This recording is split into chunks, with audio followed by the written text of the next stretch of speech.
When I was 10 years old, I won a regional math competition, and for about 12 minutes, I thought that was going to change my life. I know that sounds dramatic, but kids don't understand life in big categories. They understand it in moments. Tiny moments. Verdict moments. The kind where you run home with a paper in your hands and your whole chest feels warm because you think, finally they're going to see me. I still remember how hard I was breathing when I came through the front door. I had my backpack hanging off one shoulder, my shirt half untucked, and this certificate clutched so tightly in my hands that by the time I got to the kitchen, the edges were bent. My mom was standing at the stove making spaghetti. The whole house smelled like garlic and tomato sauce. I ran right up to her and held the paper out like it was treasure. She looked at it for maybe 1 second. 2 if I'm being generous. Then she nodded and said, "That's good, Joel. Did you see where your brother left his new cleats?" That was it. No smile. No hug. No, "I'm proud of you." No calling my dad into the room. No putting it on the fridge. Just a quick glance, and then right back to Adam. People think childhood wounds are always huge. They imagine screaming matches or slammed doors or something obvious enough to point at. But a lot of the time, the deepest damage comes from moments that seem too small to explain. A glance. A shrug. A sentence that tells you, without saying it out loud, that your joy is interrupting somebody else's priorities. I didn't have words for that at 10. All I knew was that I walked back to my room slower than I had run into the kitchen, and I didn't hang the certificate up. I slid it inside a drawer under a stack of comic books and never mentioned it again. That drawer became a habit. Over the years it held debate ribbons, art contest placements, honor roll letters, a scholarship certificate, an acceptance packet from my dream college. Not because I was humble. Not because I didn't care. But because after a while, I learned something kids should never have to learn. If your happiness isn't convenient for people, they start treating it like noise. My name is Joel. I'm 29 now, and this is the story of the day my family proved, in a way they could never take back, exactly where I stood with them. Not the day they hurt me. That happened 1,000 times before. Not the day they disappointed me. That had become routine. I'm talking about the day I told my parents I was about to have a once-in-a-lifetime event, looked them in the eye, practically begged them to show up for me just one time, and they still chose my younger brother over me. And if that had been the end of it, maybe I would have swallowed it like I swallowed everything else. But it wasn't the end. Because after they missed the most important day of my life, they lied. Then they covered it up. Then my mother tried to turn herself into the victim. And by the time the truth finished tearing through my family, there was nothing left to save. I grew up being the easy kid. That was the word everyone used. Easy. Quiet. Mature. Independent. You know how adults say those words like compliments when what they really mean is, "You learned very young not to need too much from us." I could sit on the floor for hours building things out of Legos and never ask for help. I did my homework without being reminded. I packed my own lunch by middle school. If I was sad, I got quieter. If I was hurt, I handled it privately. If something mattered to me, I learned to keep it small enough not to inconvenience anybody. My brother Adam was the opposite. Adam was bright and magnetic in the way people notice immediately. He was loud. Athletic. Charming when he wanted something. He took up space easily. He had this effortless confidence that adults love in boys because they mistake it for leadership, even when half the time it's just entitlement with good posture. If I came home with straight A's, my parents would say, "That's what we expect from you." If Adam scraped by with a C- after missing 3 assignments, they would say, "He's just not academic." Everybody has different strengths. If I forgot to unload the dishwasher, I was careless. If Adam forgot, he was busy. If I got upset, I was sensitive. If Adam got upset, people rushed to ask what was wrong. That was the rhythm of my childhood. Nothing dramatic enough to take to a courtroom. Just 1,000 tiny rulings, all pointing in the same direction. Adam mattered more. And the thing is, favoritism doesn't just hurt because someone else gets more. It hurts because after a while, you start editing yourself in real time. You stop asking. Stop sharing. Stop interrupting. Stop reaching. You become the kind of person who rehearses how much room you're allowed to take up before you enter a room. I have this memory from 7th grade that still sits in my chest like a nail. I won first place in a statewide essay contest. The prize was small, just a plaque and a check for a few $100s, but to me it was huge. The school called my parents because there was a ceremony. I remember actually being excited because I thought, okay, this one is public, this one has a stage, this one has adults in suits and a photographer and a program with my name in it. Surely this one counts. My parents came. Technically. They walked in late because Adam had a training session that morning. My mom spent half the ceremony texting. My dad kept checking the time. I gave my speech, and afterward, when everyone was milling around eating stale cookies and drinking weak punch, my English teacher pulled my dad aside and told him I had real talent. Do you know what my father said? That's nice. We're just hoping Adam makes varsity this year. Not thank you. Not we're proud of him too. Nothing. He pivoted from my win to Adam's potential like it was muscle memory. I stood there holding a paper plate and smiling at nothing because I had already learned the social skill of acting like I wasn't humiliated. That's the worst part of growing up in a family like that. You become unbelievably good at helping people mistreat you without feeling uncomfortable. You laugh things off. You explain away the obvious. You tell yourself it isn't that bad. You compare your pain to worse stories and call yourself dramatic for even noticing. And because there was never one giant event I could point to, I kept hoping I was imagining it. That maybe if I just achieved a little more, or got a little older, or became easier, or more useful, or less emotional, eventually the love would level out. It never did. By the time I was in high school, Adam's soccer schedule basically ran our household. Dinners got moved for it. Holidays bent around it. Family trips got shortened or rescheduled. I can say this now without exaggerating. If Adam had a game, everything else became background noise. When our cousin got married, my dad spent half the reception standing outside on the phone because Adam was upset about his playing time. When my grandfather was in the hospital, my mom left early to bring Adam a special meal before an away match because she didn't want him eating junk before an important weekend.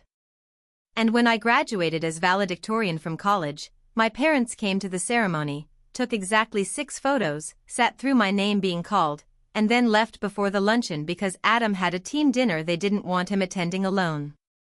They missed my speech. I had spent 4 years working for that moment. First in my class. Scholarship student. Graduation speaker. My professors were there. My friends were there. My roommates' parents hugged me after because they could see mine rushing out to the parking lot. I told myself it was fine. I told myself at least they came. That's what people like me do.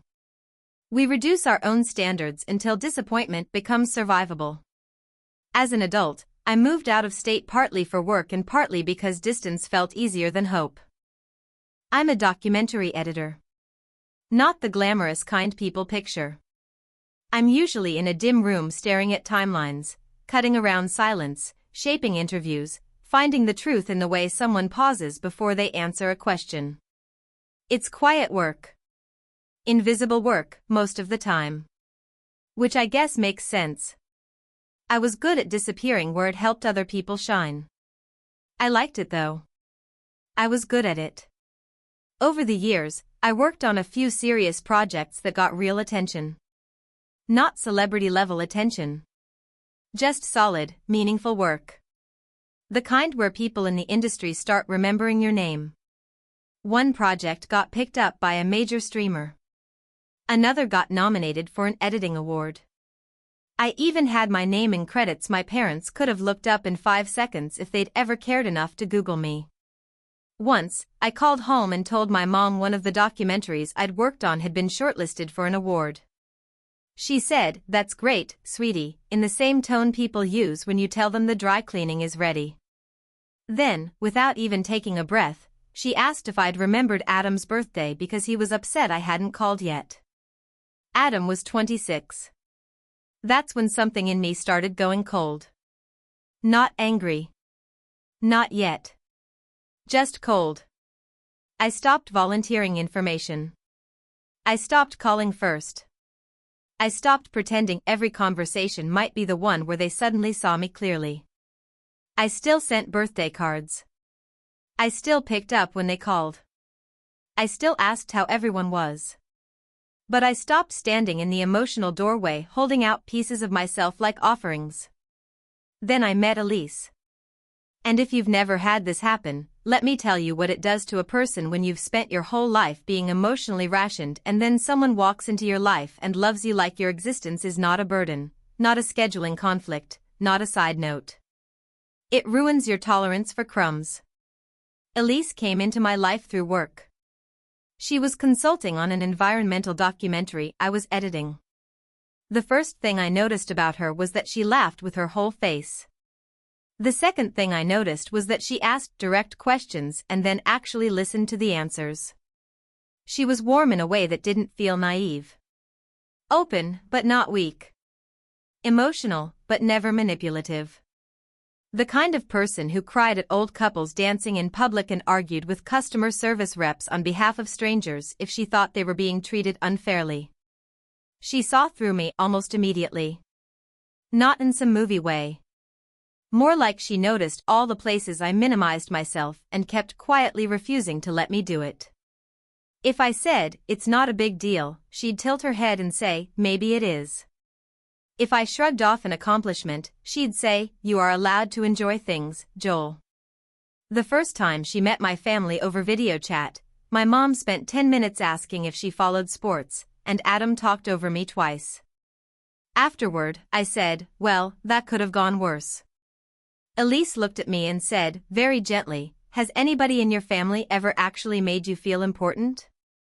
I laughed. Not because it was funny. Because it was the kind of question that cracks something if you answer it honestly. Within a year, I knew I wanted to marry her. The proposal wasn't extravagant. No flash mob. No hidden violinist. Just the two of us on a trail overlooking a lake we used to walk when work got stressful. I had the ring in my backpack for almost 3 weeks because every time I thought about asking, I wanted it to feel like us. Quiet. Real. No performance.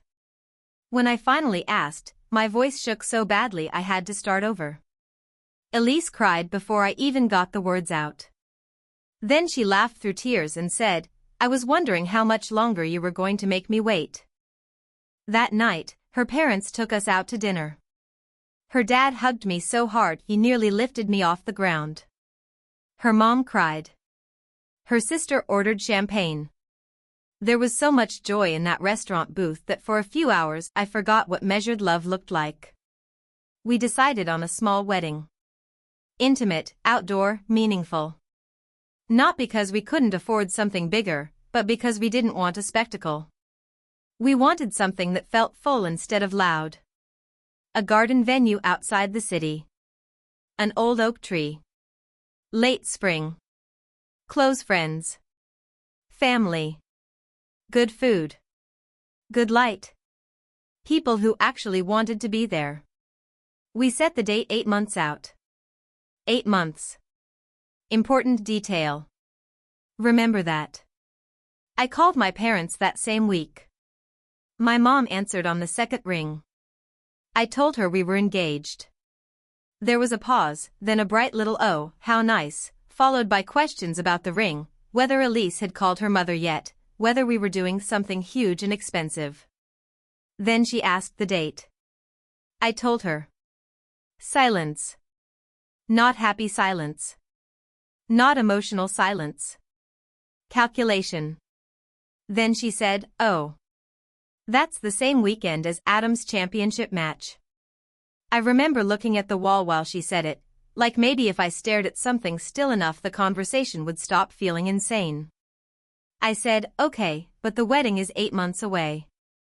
"Yes," she said, in that careful tone people use when they think they're being reasonable. "But this is a really important season for Adam. Scouts are watching this year." My dad got on the line then. I could hear the TV in the background. "Sports, obviously." He said, "Can the date be moved?" I actually thought I had misheard him. I said, "For my wedding?" And he said, "Well, we're just asking." That was the first moment I understood exactly what this was going to be. Not a misunderstanding. Not a conflict. A test I was already losing. I tried to stay calm. I said the venue was booked, deposits were down, invitations weren't out yet, but the date was set. I said this wasn't just a party. This was my wedding. My once-in-a-lifetime event. My mother gave a soft little sigh like I was being difficult. "We'll see what we can do," she said. People who grow up in healthy families hear that sentence as uncertainty. People like me hear it for what it is. A pre-apology. When I hung up, Elise was sitting across from me on the couch, watching my face. She didn't ask, "How did it go?" She asked, "Are they coming?" And I said the saddest, most humiliating sentence a grown man can say about his own parents. "I don't know." For a while, I tried to stay hopeful. I texted my mom details when we booked the venue. When Elise found her dress. When we chose the menu. When we mailed save the dates. Sometimes she replied with a thumbs up. Sometimes with nice. Sometimes not at all. My dad barely responded. Meanwhile, through cousins and the occasional family Facebook post, I could see my parents driving across states for Adam's away games. Weekend after weekend. Hotels. Team photos. Restaurant selfies. Captions about sacrifice and pride and making memories. That phrase came up a lot in my family when it involved Adam. Making memories. Apparently my wedding didn't qualify. A month later, Elise's parents hosted a small engagement dinner.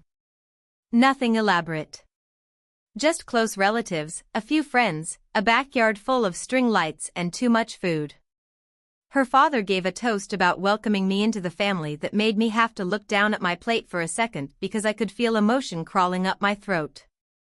My parents didn't come. No emergency. No flat tire. No illness. Just a text from my mom the next morning that said, "Sorry, yesterday got away from us. Hope it was lovely. Yesterday got away from us." It was my engagement dinner, not a Tuesday errand. Elise didn't say much when she read the text. She just pressed her lips together and put her phone down. She never tried to convince me my family was better than they were. That's one of the reasons I loved her. She didn't insult my intelligence by polishing ugly truths. A few weeks after that, she asked me if I wanted to call them directly and make them answer clearly.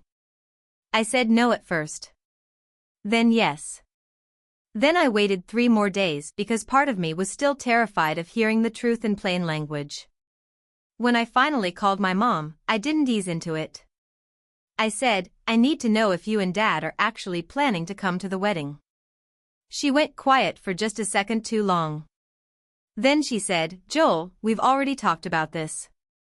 Adam's season is at a critical point." My jaw locked. I said, "This is my wedding. Why are we still talking like these things are equal?" She got sharper immediately. "Because you're acting like the only person in the family with important things happening." That sentence told me everything. Important things were allowed in our family. They just weren't allowed to be mine. I said, "I have spent my whole life showing up for all of you. Birthdays, graduations, games, holidays, emergency calls, all of it. I am asking for one day. My mother laughed. Not a huge laugh. Not cruel and theatrical. Worse than that. Small. Dismissive. The kind of laugh people use when they think you've become embarrassingly emotional. "Oh, Joel," she said, "don't make this into a drama. There are words that bruise because of who says them. Drama. Difficult. Sensitive. Selfish. Those words followed me through my childhood like stains. I could feel all of them lining up behind that laugh. I said, very carefully, "If you miss my wedding for one of Adam's games, I need you to understand that I will never see our family the same way again." She sighed. "You are taking this way too personally." Too personally. My wedding. I hung up before I said something I would have regretted.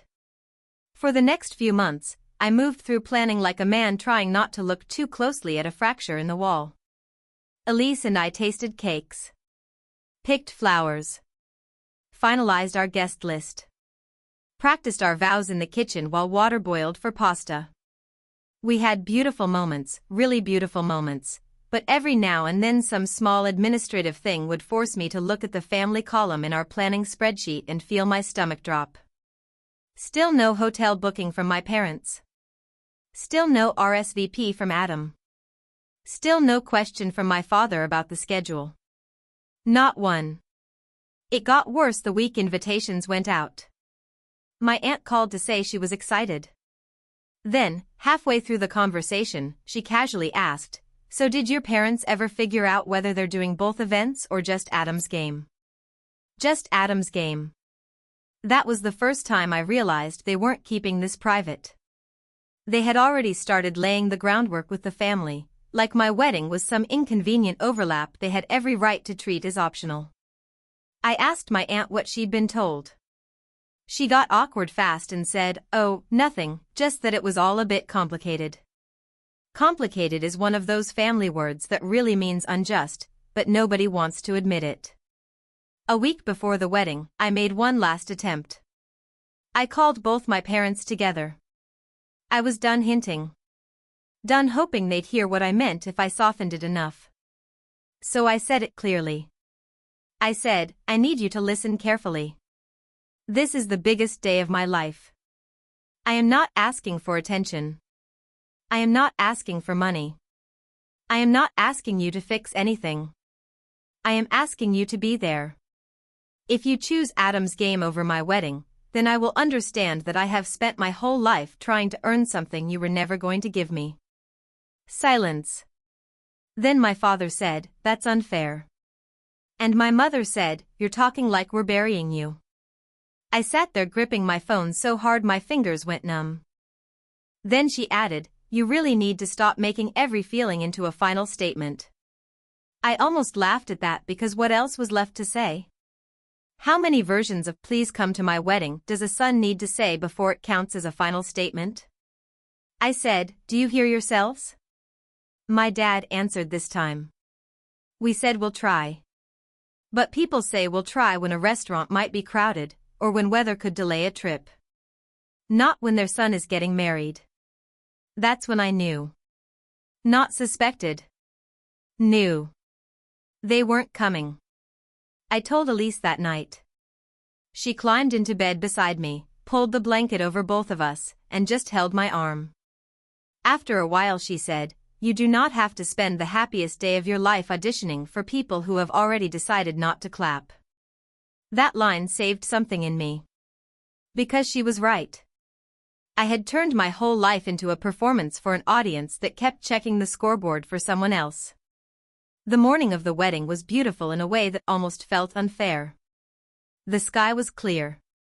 The air was cool without being cold. The garden smelled like fresh grass and roses. Chairs were lined in clean rows under the oak tree. People moved around quietly in the kind of soft pre-ceremony blur that feels sacred if you're lucky enough to notice it.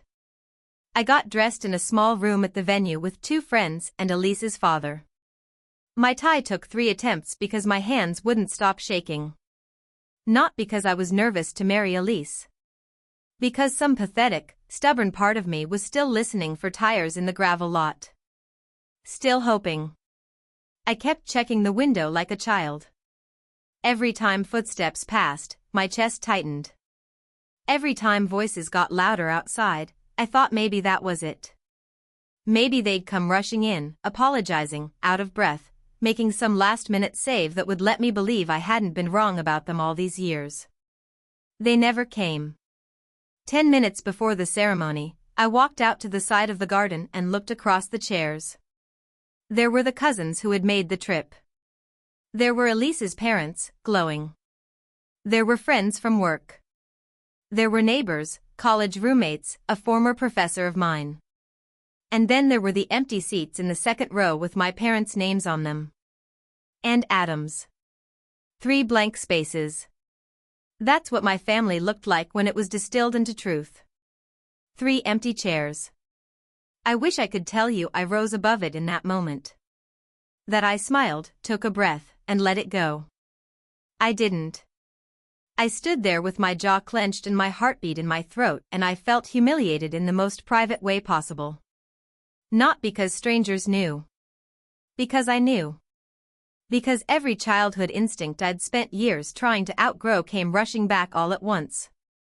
Of course they didn't come. Of course you weren't enough. Then Elise came around the corner in her dress and everything else lost focus. That woman looked at me like I was the only person standing in the world. She smiled, and I swear to God, something in my chest that had been locked for years gave way. The ceremony was beautiful. Not despite my family's absence, but because everyone who stood there actually meant it. Elise cried during her vows. I had to stop twice during mine because my voice kept catching. Her father cried openly. Her mother held my hand after the ceremony and kissed my cheek like she had been waiting her whole life to welcome me. We took photos under the oak tree. In the garden. By the stone wall. At the long dinner table under string lights. And yes, I smiled in those photos. Real smiles. But grief is strange. It can stand just outside joy and wait politely for its turn. Later that night, after most of the guests had left and Elise had fallen asleep with one arm across my chest, I opened my phone and posted 3 pictures. Nothing dramatic. Just simple photos from the day. My caption said, "Married the love of my life today." That was it. No mention of the empty chairs. No subtweet. No accusation. No heartbreak written between the lines. I didn't need to say anything. Because absence photographs itself. By morning, the post had spread farther than I expected. Friends were sharing it. Old classmates were commenting. A few people from the documentary world I hadn't spoken to in years had sent congratulations. Elise's relatives were tagging each other. It wasn't celebrity viral, but it had momentum. Then one comment appeared under the second photo. Beautiful wedding. Honest question though, where's the groom's family? I stared at that comment for a long time. Because it was right there, wasn't it? The thing everybody sees and nobody wants to say out loud. Where's the groom's family? I didn't answer. I didn't need to. The silence around that comment did the work for me. A few hours later, my aunt texted me. "Joel, was the wedding yesterday?" I looked at the message and felt something cold settle into place. I wrote back, "Yes. I told them 8 months ago." She didn't reply. 2 days later, my father called me. I stepped outside to take it. Elise was in the kitchen making tea, and I didn't want her to hear whatever excuse was coming. My father sounded tired. Not defensive. Just tired. He said, "Why didn't you tell me the wedding was that weekend?" For a second I honestly thought he was joking. I said, "What?" He repeated himself, slower this time, like I was the one being confusing. "You said May. You didn't say the exact weekend." I felt my entire body go still. I said, "Dad, I told both of you the date on the first call." I texted it. It was on the invitation. It was on the save the date. It was in the family email. Are you serious right now? Silence. Then, very quietly, he said, your mother told me you might be changing it. I laughed, but it came out wrong. Not amused. Not even angry.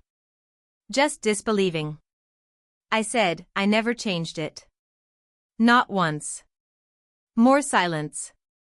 Then he said something that changed the direction of everything. If what you're saying is true, he said, then your mother and I are going to have a serious problem. People think vindication feels good. Sometimes it doesn't. Sometimes it just reveals how deep the rot goes. That same evening, my father sent me a screenshot from my mother's Facebook page. The caption read, "So proud of Adam for scoring the winner today. Some family moments are too special to miss." Below it was a smiling fieldside photo. My mother. My father. Adam. 2 cousins. My grandmother in a folding chair. Everyone dressed in teen colors. Time-stamped the exact date of my wedding. Some family moments are too special to miss. I must have read that caption 15 times. Not because I didn't understand it. Because I did. Too clearly. That was the moment the story inside me changed from maybe they failed me to they chose this. Choice hurts differently. Accidents can be mourned. Choices rewrite people. I sent my mother 3 wedding photos that night. No text. No accusation. Just the photos. One of me and Elise at the altar. One of us at the dinner table under lights. One of her parents hugging us after the ceremony. She read the message. No response. An hour later, Adam called. He didn't say hello. He said, "What is wrong with you?" I almost laughed again. My family had this unbelievable talent for making injury sound like attack. I said, "Excuse me?" He said, "Mom's getting ripped apart online because you posted your wedding like some pity campaign." I closed my eyes. My wedding, I said. I posted my wedding. He scoffed. You knew I had the biggest game of the season and you picked that weekend anyway. I actually had to pull the phone away from my ear. The certainty in his voice was breathtaking. Not embarrassment. Not defensiveness. Certainty. Like of course a grown man should schedule his marriage around his younger brother's sports calendar. I said, "Adam, are you hearing yourself?" He said, "You're making everybody look bad over a scheduling conflict." And that is the moment I realized something ugly. Adam didn't think he had taken something from me. He thought he was owed precedence. That's what happens when a family teaches one child they're central and the other child they're adjustable. I said, very calmly, "I hope the scouts were impressed." Then I hung up. The next blow came from my cousin Sarah. Sarah is the kind of relative every dysfunctional family accidentally creates and then regrets. Quiet observer. Not dramatic. Doesn't forget anything. Pays attention when everyone else is performing. She called me crying. Not delicate crying. Furious crying. She said, "I need to send you something and I need you to sit down before you read it." It was a series of screenshots from a family group chat. Dated 5 months before the wedding. My mother's messages were right there. Joel says the wedding is May 14th. Adam has a critical match that weekend so obviously we can't go. If Joel complains, just say we thought it was the following weekend. One of my aunts suggested saying the invitation must have gotten lost. Another wrote, "It's not like he's doing some huge family thing anyway. It'll mostly be Elise's people." I read those screenshots over and over. Then once more. Then I put my phone face down on the table and sat there so still that Elise came over and asked if I was okay, which is the kind of question people ask when they already know the answer but love you too much not to offer the gentlest possible entrance. I handed her the phone. She read them slowly, all the way through, and when she finished, she didn't rage. She didn't say, "I told you so." She just put one hand over her mouth and whispered, "They planned it." That's what broke me. Not the missed wedding. Not the empty chairs. Not Adam's arrogance. The planning. The fact that months before I stood under that oak tree checking the driveway like a child, they had already agreed on the lie they would tell me afterward. That night I called my father and sent him the screenshots. He didn't pick up. An hour later I got a message. "I'm at a hotel. Need time to think." That was all it said. By the next afternoon, my grandmother called me. She was 83, sharp when she wanted to be, quiet most other times, and not someone who wasted words. She didn't even say hello. She said, "Joel, your mother says you're telling people lies about the family." I leaned back against the kitchen counter and stared at the ceiling. Then I asked, "Did she tell you she skipped my wedding?" Long pause. "I was told it was a courthouse signing," Grandma said slowly. "I was told you wanted privacy." I laughed once. Short. Bitter.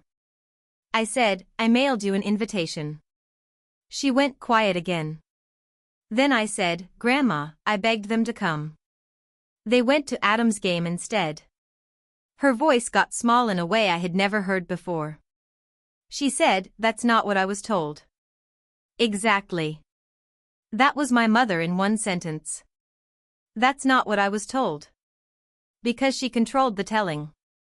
For years, I had thought the central pain in my family was favoritism. I was wrong. Favoritism was only one branch of it. The root was narrative control. My mother didn't just prefer Adam. She managed reality. She decided what version of events everyone got. She softened what made her look cruel. She exaggerated what made her look sacrificial.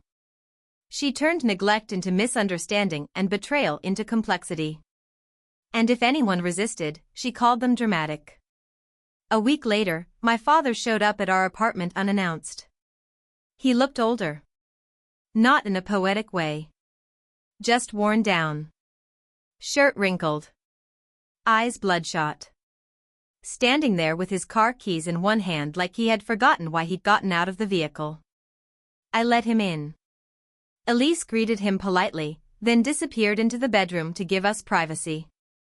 My father sat on the couch and stared at the wedding photo on our shelf for a long time before speaking.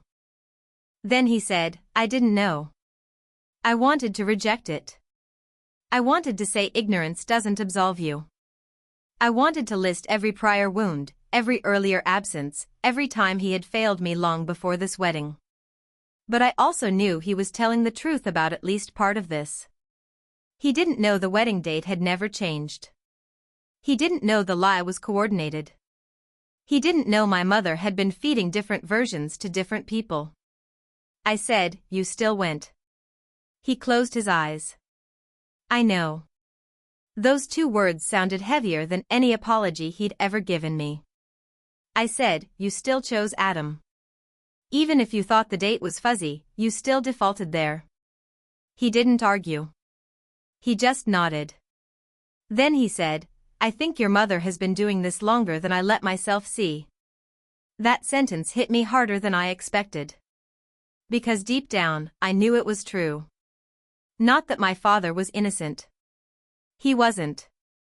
Passivity is its own kind of cruelty when children are involved.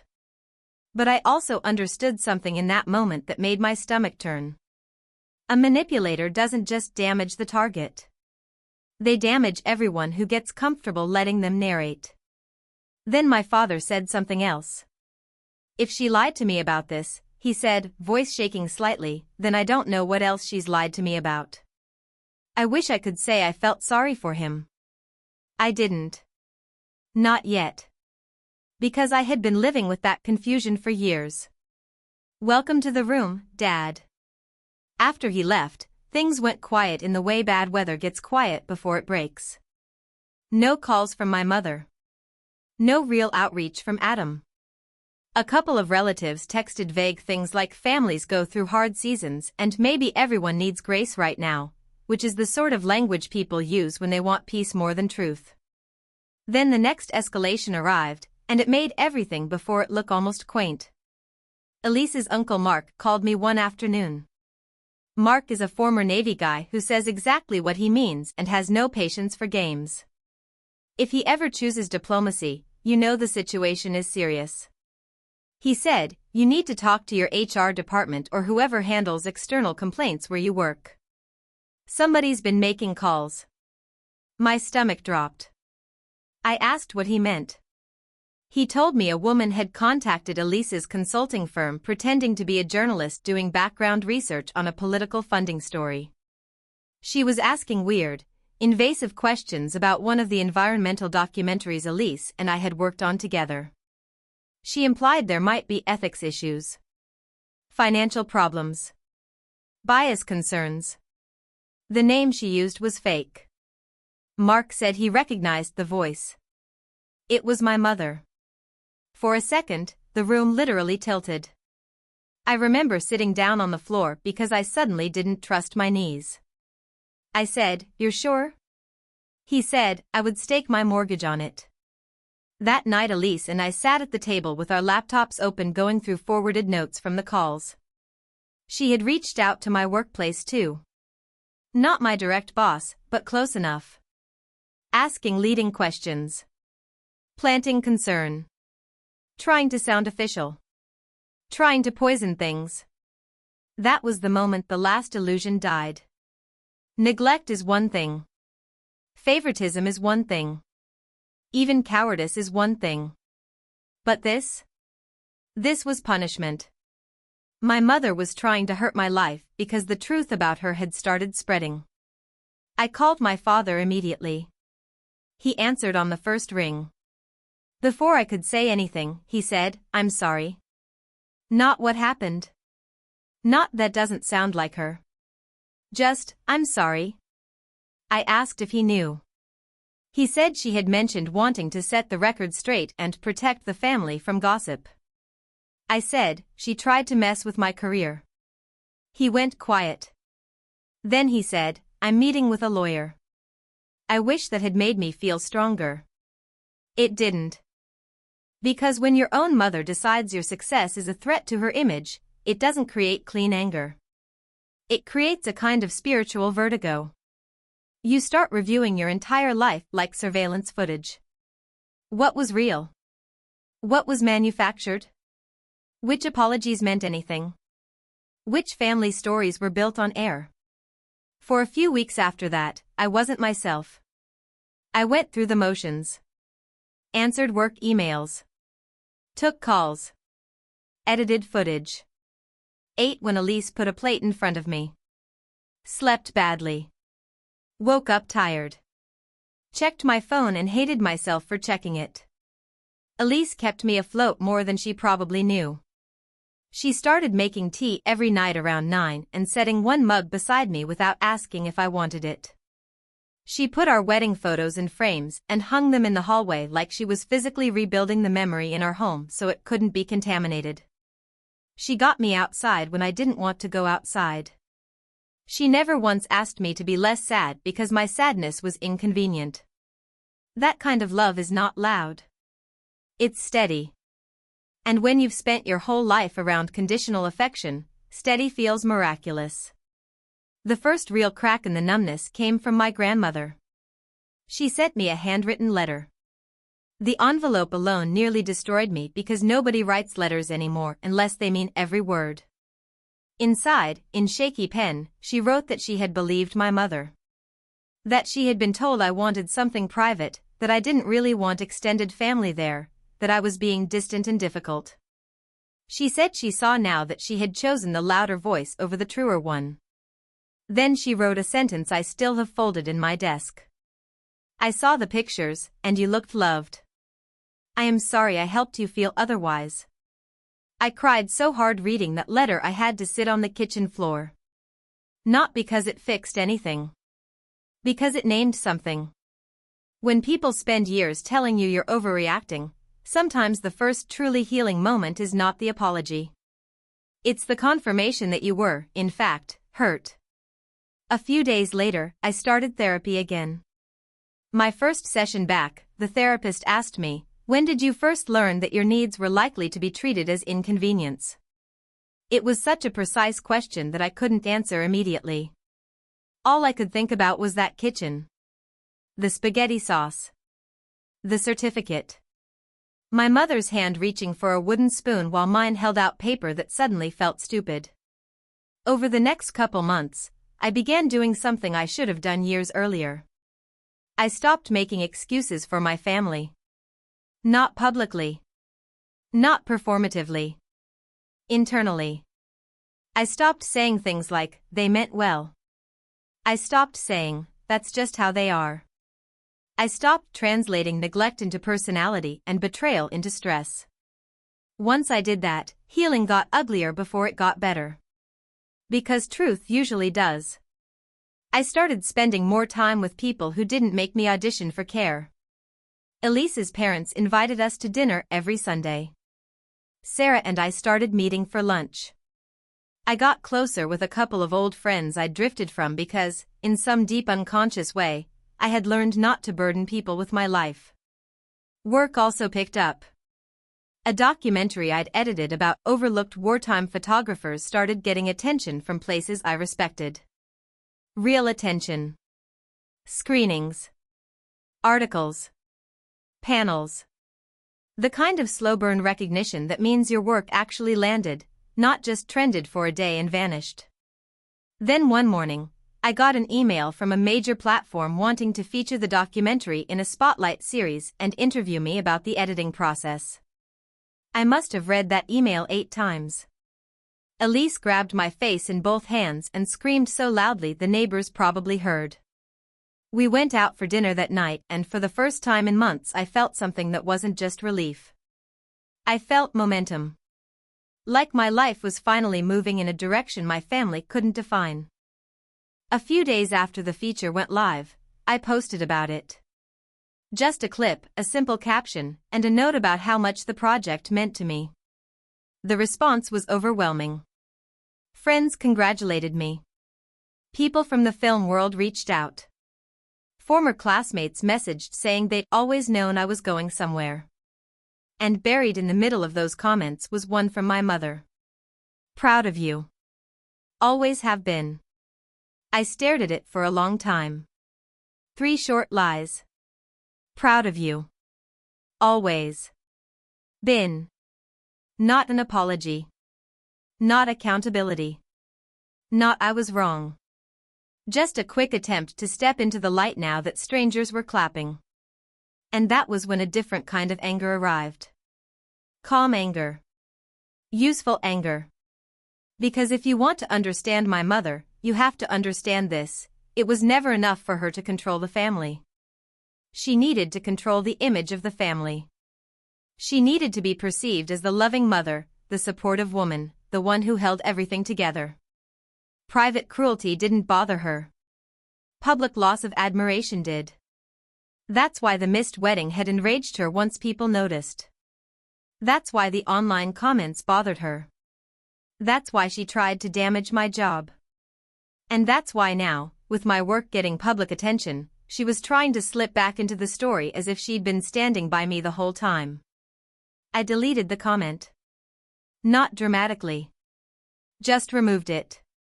Then I blocked her from the post. That same week, I got an email from a leader at my mother's church group. A woman I'd met once years earlier, who smelled like lemon cleaner and spoke in the soft syrupy tones some people use when they want to sound morally tidy. She wrote to tell me how inspiring the documentary was.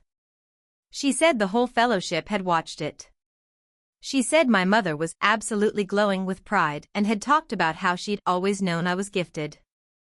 Then she said they would love to have me come speak at an upcoming gathering and maybe share a few words about faith, perseverance, and family support. Family support. I actually laughed out loud. There it was. The rewrite in motion. My mother was already repackaging my success as evidence of her motherhood. That email did something important for me. It made the pattern visible in a way even I couldn't ignore anymore. She wasn't sorry. She was repositioning. The next few weeks were strange because for the first time in my life, I stopped reacting and started observing. I let people talk. I let messages come in. I watched how stories moved through the family. And the more distance I got, the more obvious her strategies became. She denied specifics. She blurred timelines. She used vague emotional language instead of facts. She said things like, families are complicated, and mothers make sacrifices people don't see, and you never know what someone has carried. All statements designed to create fog. Fog is where people like my mother survive. Because in clear air, they can't. Around then, I agreed to do a long-form podcast interview about documentary storytelling. The host was smart, warm, and known for asking personal questions without making them feel cheap. At one point, she asked me what had shaped my instinct for noticing overlooked details in other people's stories. I thought about that for a second. Then I answered honestly. I said, when you grow up feeling invisible, you become very good at noticing what's missing in a room. The host leaned in. What do you mean by that? And I said, I got married recently. My wife's family showed up for us in every way. Mine didn't. It forced me to face some truths I'd avoided for a long time. One of them is that you can't force people to celebrate you just because they're related to you. The clip spread. I didn't accuse anyone by name. I didn't list details. I didn't beg for sympathy. I just said one clean sentence that people recognized in their bones. You can't keep starving yourself emotionally and calling it loyalty. That line went everywhere. TikTok clips. Instagram reels. Quote graphics. Threads full of strangers telling their own stories in the comments. And somewhere inside all of that, my mother lost the ability to pretend nobody noticed anymore. Sarah sent me screenshots from one of my mother's private posts a day later. She had written, "It's heartbreaking when children twist the truth because they don't understand the sacrifices parents made for them." Not denial. Not even close. Just another attempt to make accountability look like cruelty. By then, something had changed in me permanently. For the first time in my life, I was not scared of her version more than I trusted my own. That matters. If you've never lived under someone else's storytelling, it's hard to explain how revolutionary that feels. Around that same time, Elise and I got deeply involved in a local youth media nonprofit. They helped high school students learn editing, sound design, and short-form storytelling. Good kids. Sharp kids. A lot of them shy in the way I used to be. Kids who lit up when you told them their voice mattered. The program was struggling financially, so I donated some equipment at first. Then more. Then enough that they asked if I'd consider sponsoring the next full-year cohort. I said yes. They wanted to name the scholarship initiative after me. I resisted at first, then finally agreed because the reason behind it mattered. When they asked for a donor statement, I wrote this. I know what it feels like to grow up with something real inside you and still wonder whether anyone will make room for it. This program exists because young people should not have to become smaller before the world agrees to hear them. That statement got quoted in a local article. People reached out. Former teachers. Former coworkers. Parents of kids in the program. And then, like clockwork, another email came from the church group. This time it was an invitation to my mother's 60th birthday celebration. Apparently they were planning a big gathering. Speeches. A slideshow. A tribute. They thought it would be so meaningful if her successful son made a surprise appearance and said a few loving words. I read that email 3 times. Then I forwarded it to Sarah. She wrote back, absolutely not. I wrote, I have an idea. Now, if the story ended with me simply refusing to attend, that would probably be the healthiest version. Quiet boundary. No more contact. Move on. But life isn't always neat, and pain doesn't always heal in minimalist shapes. Because while all of this was happening, my father was moving the last of his things out of the house. He had rented a small place across town. Quiet. Barely furnished. The kind of rental people get when they are too emotionally wrecked to imagine permanence. One afternoon, while digging through old storage boxes, he found a camcorder case with a handful of mini DV tapes. Birthdays, holidays, school events. He bought a cheap converter, started digitizing them, and somewhere in the middle of that process, he found something he wasn't supposed to find. A tape labeled Joel's 8th birthday. Only it wasn't really my birthday footage. Or not only that. At some point, somebody had accidentally recorded over the end of the tape without checking where it started. So after a few minutes of grainy footage of me in a paper crown opening gifts at the kitchen table, the picture glitched. Static rolled across the screen. The camera angle changed. And then my parents' voices filled the room.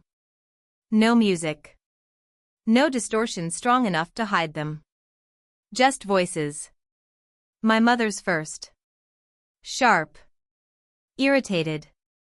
Unfiltered in a way cruel people only get when they think no audience exists. He's not like Adam. He's not special. He's just there. Then my father's voice. Tired. Defensive. Younger.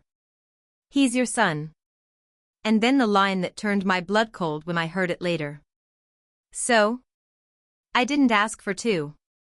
My father watched that tape 3 times before sending it to me. No explanation. No warning. Just the file. I watched it alone first. Then again with Elise. The first time, I felt nothing. Truly nothing. My brain left the room. The second time, I noticed details. The scrape of a chair. The sound of a cabinet closing. My father's breathing before he answered. The casualness.